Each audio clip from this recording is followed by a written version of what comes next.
on the drug dealers, we're wasting our time. Just remember that. We're wasting our time. And that toughness includes the death penalty. Phoenix, Arizona, 4:47 a.m.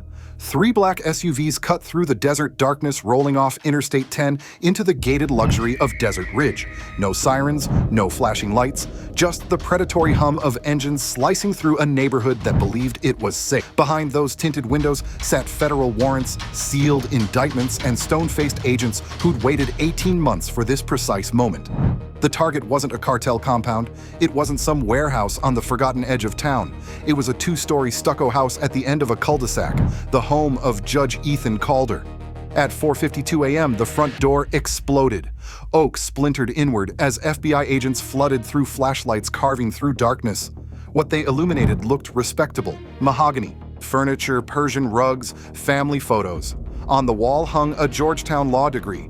Beside it, a framed oath to uphold the Constitution. But respectability was the disguise. The basement told the real story. Concrete steps descended into darkness. At the bottom waited a steel-reinforced door with a biometric lock and industrial ventilation that had no business in a family home. When the angle grinder bit into metal, sparks erupted like fireworks in a tomb. Then the seal broke.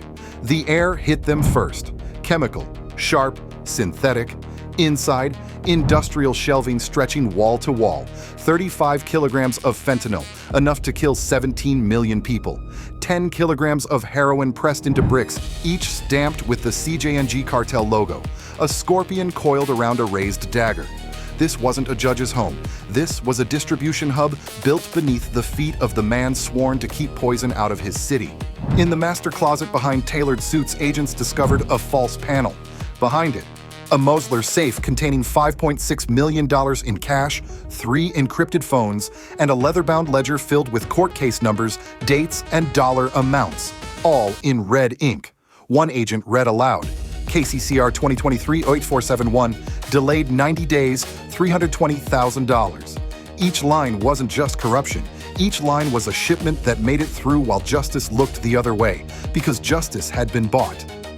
At 5:14 a.m., Judge Ethan Calder was arrested in his bedroom, still wearing silk pajamas. His wife stood frozen. His 2 daughters, 9 and 12, never came downstairs.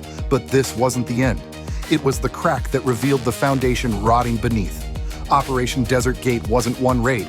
It was 8 states, 14 simultaneous strikes, 27 officials arrested, and 162 million seized in a single coordinated dawn.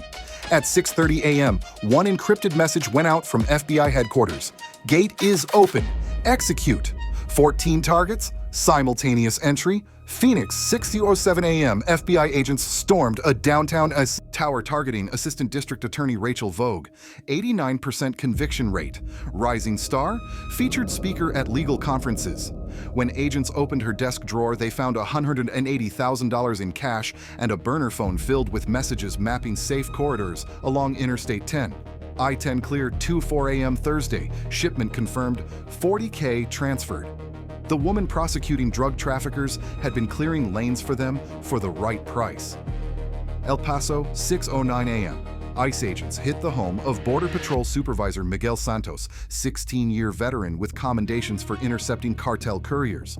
In his garage behind oil drums, they found 47 kilograms of methamphetamine stamped with the same Scorpion logo. On his workbench sat a logbook with dates, license plates, and one word repeated: clear. The man stopping drugs at the border was waving them through. Albuquerque, 6:11 a.m. DEA agents surrounded the home of Sheriff's Deputy Liam Cross, the man who wrote county drug evidence protocols. His basement held a police evidence locker filled with cocaine, heroin, and fentanyl, all in official evidence bags traced back to seizures that had vanished from county storage. The man protecting evidence was running a resale operation. Across the Southwest, the pattern repeated. By sunrise, 27 officials arrested 2.3 tons of drugs, seized $162 million, frozen 83 properties raided. But this had started 18 months earlier with a sound most people never notice: a click on a wiretap line. September 2022, a DEA intercept flagged a call between a CJNG lieutenant and an unknown Phoenix contact. The Phoenix voice didn't speak in code. He spoke in legal terminology, quoting discovery deadlines and trial requirements. He didn't offer drugs, he offered calendar manipulation, delay this arraignment, stall that warrant. An analyst isolated the voice and watched a name materialize: Judge Ethan Calder. They wrote one phrase beneath his photo: entry. Point. The FBI's Financial Crimes Unit pulled every transaction tied to Calder. 8 months revealed offshore transfers from shell companies' property purchases through phantom LLCs and consulting fees for undocumented work. But Calder wasn't alone.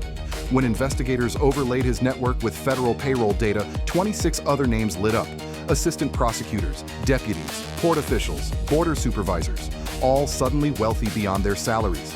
The cartel hadn't just bought individuals, they built a shadow economy feeding on the institutions meant to stop them. Here's how the system worked. The crossing. Cartel trucks approached Nogales. Border Patrol Supervisor Santos stood at the gate. No inspection. 4-minute crossings. Every skipped search worth tens of thousands. The escort. Trucks joined convoys of vehicles registered to Phoenix City procurement. On paper, municipal deliveries. In reality, fentanyl under city logos. The storage. Convoys ended at a warehouse with a business license approved by Judge Calder himself. The protection. If questions arose, Assistant DA Vogue handled paperwork. Warrants delayed, evidence suppressed, cases dismissed. This wasn't a drug ring sneaking past government. This was government infrastructure repurposed into a drug pipeline. While the system ran surgically, the human cost exploded. Phoenix emergency rooms treated 432 overdoses in 6 months. 87 never walked back out. The pills looked like medicine. Same blue color, same imprint. Parents checked labels, grandparents set them beside prescriptions, but each tablet carried enough fentanyl to stop breathing in seconds. Every quiet funeral, every folded yearbook photo. The pipeline Calder protected didn't just move product, it delivered death to people who never thought they were touching drugs. April 2024. A federal grand jury charged all 27 defendants with conspiracy to distribute narcotics, racketeering, obstruction of justice, and money laundering. Judge Calder faced life without parole. At his arraignment, he sat motionless while his attorney claimed cartel coercion and family threats. Then prosecutors displayed the exhibits: the $5.6 million, the 35 kilograms of fentanyl, the ledger in his handwriting. The new judge's voice echoed, "You were given power to protect. Instead, you sold that power to those who destroy." Outside, the Attorney General promised to restore trust and rebuild institutions. This isn't about one corrupt judge. It's about what happens when people entrusted with power choose profit over principle, when justice becomes a transaction. So here's the question. Do we demand accountability or accept that some doors stay closed? Phoenix was one city. The most dangerous cartel operative isn't the one who crosses the border. It's the one who controls it.